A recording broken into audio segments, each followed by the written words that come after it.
Hello, আসসালামু আলাইকুম। চলে আসলাম নতুন আরেকটি গল্প নিয়ে। আমি গল্পগুচ্ছ। আজকের গল্পটির নাম বৃষ্টির দিনে। আশা করি আজকের গল্পটি আপনাদের ভালো লাগবে।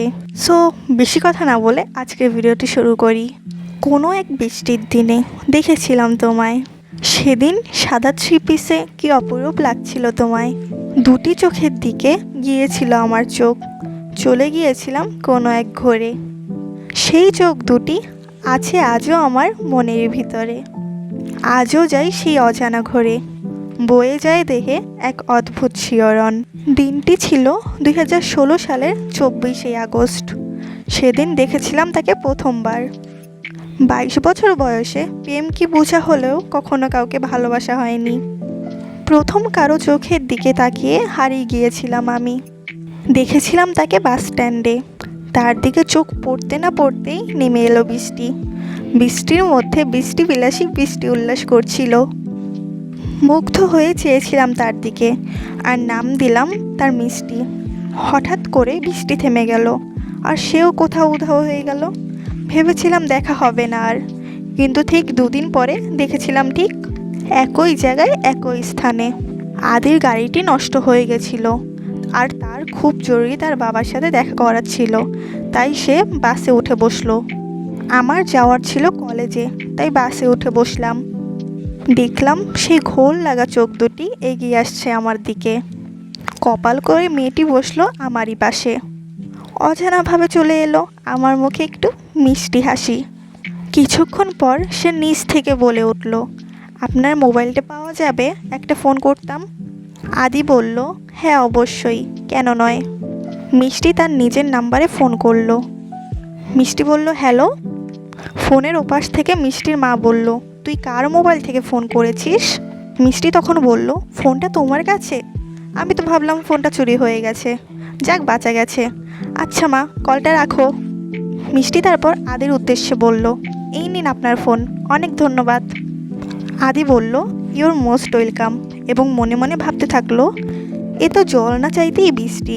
ফোন নাম্বারটা পেয়ে গেলাম। এবার চলে যাওয়া যাক তাদের পরিচয়ে। মিষ্টি হচ্ছে আমাদের গল্পের নায়িকা। তার আসল নাম আদ্রিতা রহমান আদিবা। মধ্যবিত্ত পরিবারের দুই মাত্র মেয়ে সে। তার একটি বড় ভাই আছে, নাম তার আরিয়ান রহমান। আদিবার বয়স 17 বছর। সে এবার ইন্টার প্রথম বর্ষে। এবার চলে আসা যাক নায়কের কাছে। আমাদের গল্পের নায়ক হলো আদি, আদ্রিয়ান চৌধুরী। আদি চৌধুরী গ্রুপ অফ কোম্পানির মালিক। খুব বড়লোক হলেও টাকার গরম দেখায় না সে। In আদ্রিয়ানস house.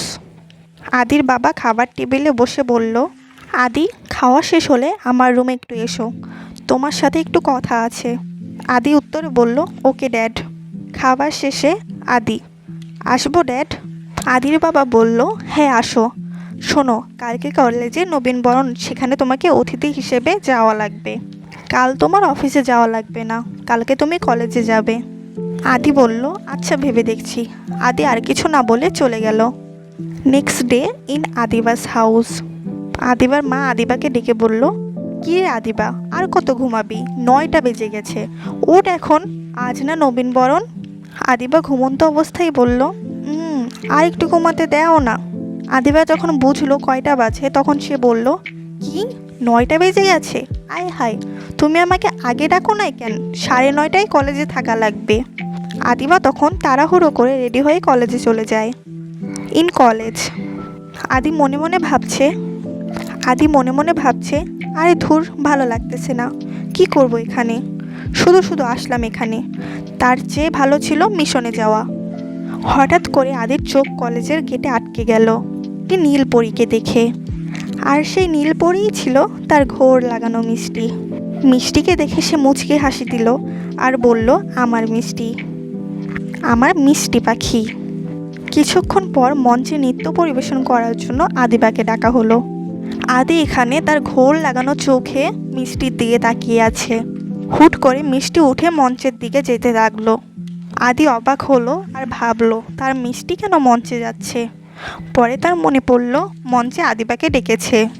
পরে সে বুঝতে পারল আদিবাই হচ্ছে তার মিষ্টি পাখি। পলকহীনভাবে তাকিয়ে আছে আদি আদিবার দিকে, মুগ্ধ হচ্ছে তার নাচ দেখে।